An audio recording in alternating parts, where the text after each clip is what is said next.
একটা ব্যানার নিয়ে মানি না মানবো না বলে রাস্তায় দাঁড়িয়ে গিয়েছেন। এটা একটা মবক্রেসি। মবক্রেসি শব্দটা কোনো ভালো মিনিং ক্যারি করে না। ডেফিনেটলি এটা একটা অবজেকশনেবল শব্দ। আমি এই শব্দটি এক্সপান্স করার জন্য আপনার মাধ্যমে অনুরোধ করছি। তো এটা কোনো অশ্লীল শব্দ না।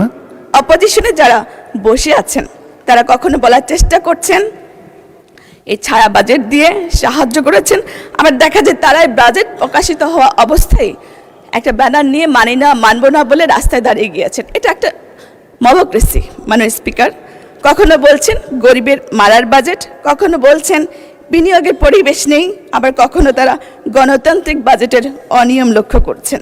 মাননীয় সংসদ সদস্য যথেষ্ট সুন্দর বক্তব্য দিয়েছেন, কিন্তু উনি ওনার বক্তব্যের মাঝে কথা প্রসঙ্গে বলেছেন যে বাজেট প্রতিক্রিয়ায় জামাত ইসলামী যে মিছিল করেছে, প্রতিবাদ করেছে, সেটাকে তিনি মবক্রেসি বলেছেন।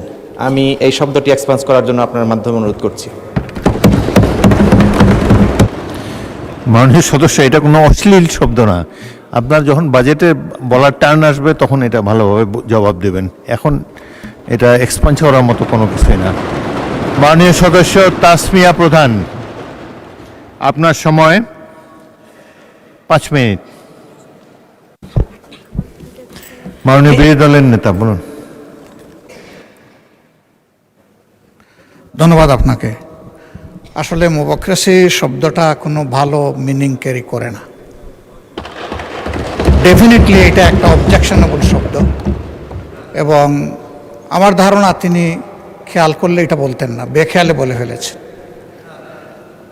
কারণ এই ধরনের বাজেটের প্রতিক্রিয়া আমরাই করি নাই প্রথম। এর আগে সেভারেল টাইমস আমরাও করেছি, বিএনপিও করেছে, অনেকেই করেছে। তাইলে কি সব কিছুই মবক্রেসি ছিল? আমার মনে হয় যে এই শব্দটা এখানে বেমানান এবং এটা এক্সপান্স করাই উচিত।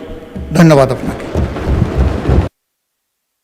মাননীয় সদস্য, মবক্রেসি এখন একটা কমন টার্ম হয়েছে, সবার বক্তৃতাতেই এটা শোনা যায়। তো এটা কোনো অশ্লীল শব্দ না। মবক্রেসি এটা অসংসদীয় কোনো কিছু বলে আমি মনে করি না। আপনারাও এই বক্তব্য ইউজ করতে পারেন। এটা রাজনীতিতে নিন্দনীয়, ডেমোক্রেসির বিরুদ্ধে, কিন্তু এটা একটা অশ্লীল শব্দ না, এখনো সংসদে এক্সপান্স হওয়ার মতো শব্দ না।